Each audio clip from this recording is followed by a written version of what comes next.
dabar jaučiu bendras noras užvaldė, reikia dainos, ne?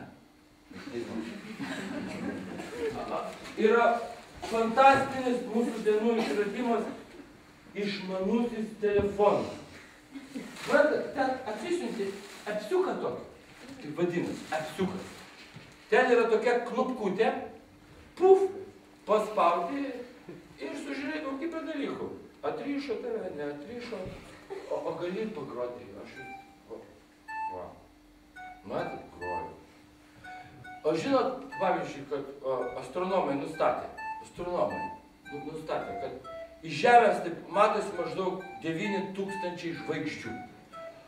Turint omeny, kad Žemės rutulio paviršiaus plotas yra 510 milijonų kvadratinių kilometrų, o Lietuva užima 65 000 kvadratinių kilometrų, tai žinokit, visai nesunku apskaičiuoti, kad Lietuvai tenka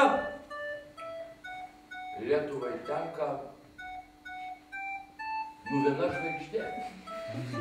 Viena žvaigždė ir dar 15 šimtųjų kitos. Vadinasi, ir mes turime savo žvaigždę.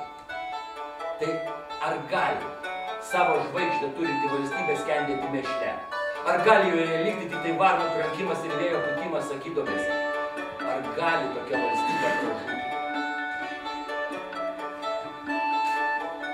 Kertu žinau, kad ne, o iš ko spręsti tūsimų laimų? Pakinkiau aš irgelį, laikas joti karelį. Pakinkiau aš irgelį, laikas joti karelį. Nuobodulio vaikyti, priešo moteriai vaiką daryti.